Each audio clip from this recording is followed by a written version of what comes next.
Hello welcome back to my YouTube channel. ഇന്നത്തെ video Thanjavur പോയതിൻ്റെയാണ് കേട്ടോ. ഒരുപാട് പേര് ആഗ്രഹിക്കുന്ന ഒരു കാര്യമാണ് തഞ്ചാവൂർ പെരിയ കോവിലിൽ പോകുക എന്നുള്ളത്. എൻ്റെയും ഒരുപാട് നാളത്തെ ആഗ്രഹമാണ്. ആഗ്രഹം സാധിച്ചു തന്നത് എൻ്റെ ഹസ്ബൻഡാണ്. ഏകദേശം 500 കിലോമീറ്റർ ദൂരെ ആയതുകൊണ്ട് തന്നെ എൻ്റെ മനസ്സും ആദ്യം ഒന്നും മടിച്ചിരുന്നു പോകാനായിട്ട്. കാറിന് പോകണോ ട്രെയിനിന് പോകണോ എന്നുള്ള ഒരുപാട് സംശയങ്ങൾ എനിക്കുണ്ടായിരുന്നു. എനിക്കുള്ളതുപോലെ നിങ്ങൾക്കും ഉണ്ടാവില്ലേ കുറേ ഡൗട്ടുകൾ. അപ്പോൾ അതൊക്കെ ക്ലിയർ ചെയ്യുന്ന ഒരു ചെറിയ വീഡിയോ ആണ്. അപ്പോൾ വീഡിയോ മുഴുവനായിട്ട് കാണുക. എല്ലാ ദിവസവും രാത്രി 10:25 എറണാകുളം സൗത്തിൽ നിന്ന് പുറപ്പെടുന്ന കാരക്കൽ എക്സ്പ്രസ്സിലാണ് കേട്ടോ ഞങ്ങൾ പോയത്. വളരെ കുറഞ്ഞ ചെലവിൽ നമുക്ക് ഫ്രണ്ട്സായിട്ടും ഫാമിലി ആയിട്ടും തഞ്ചാവൂർ പോയി വരാവുന്നതാണ്. പക്ഷെ ഞങ്ങൾക്ക് കുഞ്ഞുള്ളത് കൊണ്ട് തന്നെ ഞങ്ങൾ സീറ്റ് നേരത്തെ റിസർവ് ചെയ്തിട്ടാണ് പോയത്. ഇപ്പോൾ ഒരുപാട് പേര് തഞ്ചാവൂർ വിസിറ്റ് ചെയ്യാൻ പോകുന്നത് കാരണം ട്രെയിനിൽ സീറ്റ് വളരെ കുറവാണ്. ഞങ്ങളൊരു 2 വീക്സ് മുന്നേ തന്നെ ബുക്ക് ചെയ്തിട്ടും ലാസ്റ്റ് മിനിറ്റിലാണ് കൺഫേം ആയത്. അപ്പോൾ നിങ്ങൾ അങ്ങനെ പോകാൻ ഉദ്ദേശിക്കുന്നുണ്ടെങ്കിൽ കുറച്ച് നേരത്തെ സീറ്റ് ബുക്ക് ചെയ്യാൻ ശ്രമിക്കുക. അങ്ങനെ നീണ്ട 11 മണിക്കൂറിന് ശേഷം തഞ്ചാവൂർ എത്തി. നമുക്കങ്ങനെ ബോറടിയൊന്നും ഉണ്ടായിരുന്നില്ല. കാരണം നൈറ്റ് ആയതുകൊണ്ട് തന്നെ പകുതി സമയം നമ്മൾ ഉറക്കമായിരുന്നു. രാവിലെ ഒരു 9 മണിയൊക്കെ ആയപ്പോഴാണ് നമ്മൾ തഞ്ചാവൂർ എത്തിയത്. റെയിൽവേ സ്റ്റേഷനോട് ചേർന്ന് തന്നെ നമ്മൾക്ക് ബാഗ്സ് കീപ്പ് ചെയ്യാനും ഫ്രഷ് ആവാനൊക്കെ ആയിട്ട് ഒരു ക്ലോക്ക് റൂം ഉണ്ട്. ഞങ്ങൾ ട്രെയിനിൽ നിന്ന് ഇറങ്ങി നേരെ പോയത് ബ്രേക്ക്ഫാസ്റ്റ് കഴിക്കാനാണ്. സ്റ്റേഷന്റെ തൊട്ട് മുന്നിലുള്ള ആര്യഭവനിലാണ് ബ്രേക്ക്ഫാസ്റ്റ് കഴിക്കാൻ കയറിയത്. നല്ല നീറ്റ് ആൻഡ് ക്ലീൻ ആയിട്ടുള്ള ഒരു റെസ്റ്റോറൻ്റ് ആണ്. അല്ലിക്ക് വേണ്ടി ഞങ്ങൾ ഓർഡർ ചെയ്തത് ഇഡ്ഡലിയാണ് കേട്ടോ. പുറത്തൊക്കെ പോകുമ്പോൾ റോഡ് സൈഡിൽ നിന്നൊക്കെ ഫുഡ് കഴിക്കുന്നതിലും ഏറ്റവും ബെറ്റർ ആയിട്ടുള്ളത് ഇതുപോലെ നല്ല റെസ്റ്റോറൻറ്റിൽ കയറി കഴിക്കുന്നതാണ്. കാരണം നമുക്ക് പെട്ടെന്ന് അസുഖങ്ങളൊക്കെ വരാൻ ചാൻസ് ഉള്ളതുകൊണ്ടാണ് ഇതുപോലുള്ള റെസ്റ്റോറൻറ്റ്സ് ഞങ്ങൾ പ്രിഫർ ചെയ്യുന്നത്. ഇഡ്ഡലിയുടെ കൂടെ ഒരു ബ്രേക്ക്ഫാസ്റ്റ് കോംബോ കൂടി ഞങ്ങൾ ഓർഡർ ചെയ്തിട്ടുണ്ടായിരുന്നു. പക്ഷേ ഇത്രയും ഐറ്റംസ് കാണുമെന്ന് ഞങ്ങൾ വിചാരിച്ചതേ ഇല്ല. ഒരു ശരാശരി മലയാളിക്ക് കഴിക്കാൻ പറ്റുമോ എനിക്കറിയില്ല. കാരണം ഞങ്ങൾക്ക് കഴിക്കാൻ പറ്റിയിരുന്നില്ല. പക്ഷേ ഒന്നും പറയാനില്ല, അടിപൊളി കോംബോ ആയിരുന്നു. കൂടാതെ അതിൻ്റെ കൂടെ സ്പെഷ്യൽ കുംഭകോണം ഫിൽറ്റർ കോഫിയും കൂടി കിട്ടിയിട്ടോ. അത് കുറച്ച് കടുപ്പം കൂടുതലാണ്, പക്ഷേ നല്ല ടേസ്റ്റി ആയിരുന്നു. ബ്രേക്ക്ഫാസ്റ്റ് കോംബോയിൽ എനിക്ക് ഏറ്റവും ബെസ്റ്റായിട്ട് തോന്നിയത് ഈ ഒരു ദോശയാണ് കേട്ടോ. ഇതിൽ ഡ്രൈ ഫ്രൂട്ട്സും നട്ട്സും ഒക്കെയാണ് ആഡ് ചെയ്തിരിക്കുന്നത്. നല്ലതുപോലെ നെയ്യും ചേർത്തിട്ടുണ്ട്. അങ്ങനെ രാവിലത്തെ ബ്രേക്ക്ഫാസ്റ്റിന് ഞങ്ങൾക്ക് ചിലവായത് 500 റുപ്പീസാണ്. കോംബോയ്ക്കാണ് അത്രയൊരു എമൗണ്ട് വന്നത്. ബ്രേക്ക്ഫാസ്റ്റിന് ശേഷം ഞങ്ങൾ റൂംസ് നോക്കാനായിട്ട് ഇറങ്ങി. റോഡ് സൈഡിൽ കൂടുതലും പൂക്കടകളും തഞ്ചാവൂർ ബൊമ്മകളുമാണ് കാണാൻ കഴിയുന്നത്. തഞ്ചാവൂർ എത്തുന്നതിന് മുന്നേ തന്നെ റൂംസിൻ്റെ റിവ്യൂസൊക്കെ ഗൂഗിളിൽ നോക്കിയിട്ടുണ്ടായിരുന്നു. അങ്ങനെ അത്യാവശ്യം റിവ്യൂസ് ഉള്ള ഒരു പൊന്നി റെസിഡൻസി അത് നോക്കിയിട്ടാണ് ഞങ്ങൾ പോകുന്നത്. ഓട്ടോയിൽ കയറിയ ശേഷം കറക്റ്റായിട്ട് ഗൂഗിൾ മാപ്പ് നോക്കി ഞങ്ങൾ ലൊക്കേഷൻ പറഞ്ഞു കൊടുക്കുന്നുണ്ടായിരുന്നു. പക്ഷേ ഓട്ടോ ചേട്ടന് കറക്റ്റ് ലൊക്കേഷൻ അറിഞ്ഞിട്ടും ഒരുപാട് ദൂരം പോയിട്ടാണ് റിട്ടേൺ വന്നത്. നമ്മളുടെ കയ്യിൽ നിന്ന് കുറച്ച് പൈസ കൂടുതൽ വാങ്ങാൻ വേണ്ടിയിട്ടുള്ളൊരു ട്രിക്കാണ് അവരുടെ. അതിപ്പോൾ കേരളത്തിലും ഉണ്ട്. ഓട്ടോയിൽ യാത്ര ചെയ്യുമ്പോൾ ദൂരെ നിന്ന് നമുക്ക് ക്ഷേത്രം കാണാൻ പറ്റും. ഒറ്റ നോട്ടത്തിൽ തഞ്ചാവൂർ സിറ്റി അത്യാവശ്യം ഡെവലപ്ഡ് ആണ്. ആ ഒരു സിറ്റിയുടെ നടുക്ക് 1000 വർഷം പഴക്കമുള്ളൊരു ക്ഷേത്രം ഇന്നും നിലനിൽക്കുന്നു എന്നുള്ളത് എനിക്ക് വിശ്വസിക്കാനേ പറ്റുന്നുണ്ടായിരുന്നില്ല. 1010 AD രാജരാജ ചോളയാണ് ഈ ക്ഷേത്രം നിർമ്മിച്ചത്. ഏകദേശം 12 വർഷത്തോളം എടുത്തിരുന്നു ഈ ഒരു ക്ഷേത്രം നിർമ്മിക്കാനായിട്ട്. ഒരുപാട് ചരിത്രത്തിലോട്ടൊന്നും ഞാൻ പോകുന്നില്ല, അത് ചിലപ്പോൾ നിങ്ങൾക്ക് ബോറടിച്ചേക്കാം. അങ്ങനെ ഞങ്ങൾ റെസിഡൻസിയിലെത്തി. 1800 രൂപയാണ് കേട്ടോ ഒരു ദിവസത്തെ സ്റ്റേക്ക് ഞങ്ങൾക്കായത്. നല്ല സ്പേഷ്യസ് ആയിട്ടുള്ള നീറ്റ് ആൻഡ് ക്ലീൻ ആയിട്ടുള്ള ഒരു റൂമായിരുന്നു. കൂടാതെ AC, TV, ഹോട്ട് വാട്ടർ, നമുക്ക് ആവശ്യമായ ഫെസിലിറ്റീസ് എല്ലാം അവിടെ ഉണ്ടായിരുന്നു.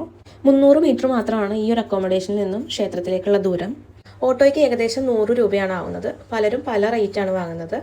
ഫ്രണ്ട്സൊക്കെ ആയിട്ട് പോവുകയാണെങ്കിൽ ഷെയർ ഓട്ടോയാണ് ഏറ്റവും ബെസ്റ്റ്.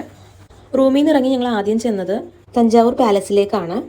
50 രൂപയാണ് ഒരാൾക്ക് എൻട്രി ഫീ. 9 മണി തൊട്ട് 1 മണി വരെ, പിന്നീട് 3 മണി തൊട്ട് 6 മണി വരെയാണ് പാലസിൻ്റെ ടൈമിംഗ് വരുന്നത്. ചോള രാജവംശത്തിന് ശേഷം മറാത്ത രാജവംശമാണ് തഞ്ചാവൂർ ഭരിച്ചത്. അതുകൊണ്ട് തന്നെ ബിൽഡിങ്സൊക്കെ എൻ്റയർലി ഡിഫറെൻ്റ് ആണ്. കരിങ്കല്ലിൽ കൊത്തിയ ഒരുപാട് ശില്പങ്ങളുണ്ട്. കൂടാതെ ഇതെല്ലാം തന്നെ AD കാലഘട്ടങ്ങളിൽ ചെയ്തെടുത്തിട്ടുള്ള ശിലകളാണ്.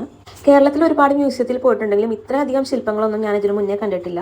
പാലസിന്റെ മുകൾ ഭാഗത്തായിട്ട് വലിയൊരു തിമിംഗലത്തിന്റെ സ്കെൽറ്റൻ വെച്ചിട്ടുണ്ട്. മറാത്ത പാലസിന്റെ ഒരു ആർക്കിടെക്ചർ മികവ് പറയാതിരിക്കാൻ വയ്യ. നമ്മളിങ്ങനെ നോക്കിയിരുന്നു പോകും. ഈ ഒരു ലോട്ടസ് ഡിസൈനൊക്കെ കണ്ടില്ലേ? ഒറ്റ നോട്ടത്തിലൊരു മുഗൾ കാലഘട്ടത്തിലെ ബിൽഡിങ്സ് പോലെയാണ് എനിക്ക് തോന്നിയത്. ആ ഒരു ഡിസൈൻസിലാണ് ഇതൊക്കെ പണിതിരിക്കുന്നത്. ഒരുപാട് പ്രത്യേകതകളുള്ള ഒരു പാലസ് കൂടിയാണിത്. പിന്നെ ഈ ബെൽ ടവർ, ഇതിന്റെ മുകളിൽ നിന്ന് നോക്കിയാൽ തഞ്ചാവൂർ സിറ്റി നമുക്ക് കാണാൻ കഴിയും. പാലസിന്റെ ചുറ്റും നമുക്ക് ഒരുപാട് ഫോട്ടോസ് എടുക്കാനുള്ള സ്പോട്ടുകളുണ്ട്. അങ്ങനെ കുറച്ച് ഫോട്ടോസൊക്കെ എടുത്തതിന് ശേഷം ഞങ്ങൾ നേരെ മ്യൂസിയത്തിലോട്ടാണ് പോയത്. മ്യൂസിയം 3 ആയിട്ടാണ് തിരിച്ചിരിക്കുന്നത്. ആദ്യം സരസ്വതി മഹലാണ്. ഏഷ്യയിലെ one of the oldest library ഉള്ള സ്ഥലമാണ് സരസ്വതി മഹൽ. ഇവിടെ 1000 വർഷങ്ങൾക്ക് മുന്നേ പഴക്കമുള്ള താളിയോല ഗ്രന്ഥങ്ങൾ, മെഡിക്കൽ സയൻസ് ബുക്കുകൾ, വർഷങ്ങൾ പഴക്കമുള്ള പെയിന്റിങ്സ് എല്ലാം തന്നെ സൂക്ഷിച്ചിരിക്കുന്നു.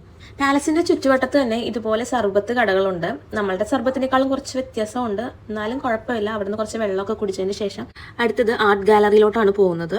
അവിടെ ഒരുപാട് കല്ലിൽ കൊത്തിയതും വെങ്കല നിർമ്മിതമായ ഒരുപാട് ശില്പങ്ങളുണ്ട്. കൂടാതെ മറാത്ത രാജവംശ കാലത്ത് വരച്ച ഒരുപാട് ചുമർ ചിത്രങ്ങളും ശില്പങ്ങളും അവിടെ നമുക്ക് കാണാൻ കഴിയും. അങ്ങനെ അത് ഓരോന്നായി കാണാനായിട്ട് ഞങ്ങൾ അകത്തേക്ക് കയറി. ഏകദേശം ഒരു 2 മണിക്കൂറിനുള്ളിൽ കണ്ടിറങ്ങാവുന്നതേ ഉള്ളൂ തഞ്ചാവൂർ മ്യൂസിയം.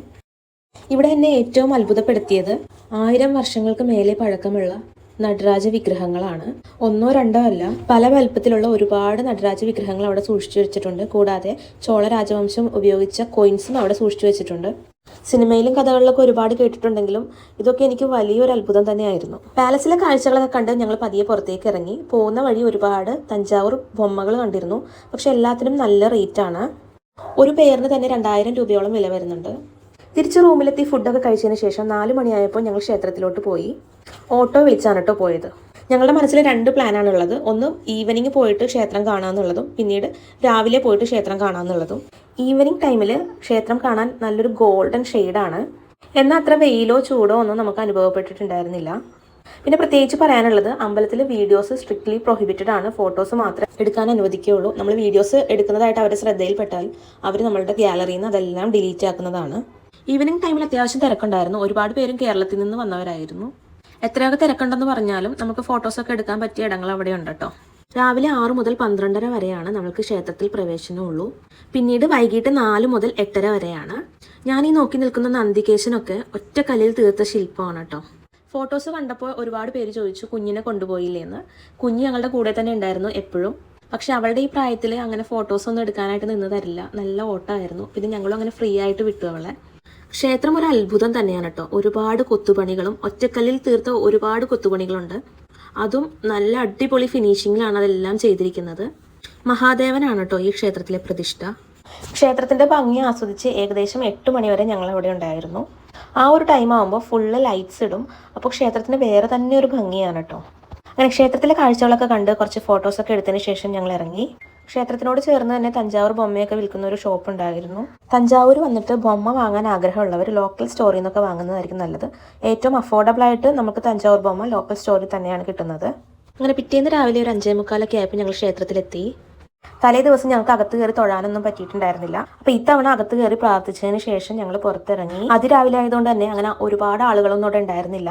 ആകെ 10-20 പേര്, അതിൽ കൂടുതൽ ആളുകൾ ഉണ്ടായിരുന്നില്ല. ഈ ഒരു സമയത്ത് പോകുന്നതായിരിക്കും നല്ലത്. തിരിച്ച് റൂമിലെത്തിയതിന് ശേഷം ഞങ്ങൾ കുറച്ച് ഷോപ്പിങ്ങിനായിട്ട് ഇറങ്ങി. മെയിനായിട്ട് ബൊമ്മ വാങ്ങാനായിട്ടാണ് പോയത്. പോകുന്ന വഴി ഇതുപോലുള്ള ഒരുപാട് ബിൽഡിങ്സ് ഒക്കെ നമുക്ക് കാണാൻ കഴിയും. ഇതും ഒരു ക്ഷേത്രമായിരുന്നു. അങ്ങനെ റോഡ് സൈഡിൽ ബൊമ്മയൊക്കെ വിൽക്കുന്ന കടയിൽ നിന്ന് ഞങ്ങൾ ഒരു ജോഡി ബൊമ്മ വാങ്ങി. കുറച്ച് കുപ്പിവളയും കൂടി വാങ്ങി. നല്ല റേറ്റ് കുപ്പിവളയ്ക്ക് ഞങ്ങളുടെ കയ്യിൽ നിന്ന് വാങ്ങിയിട്ടുണ്ടായിരുന്നു.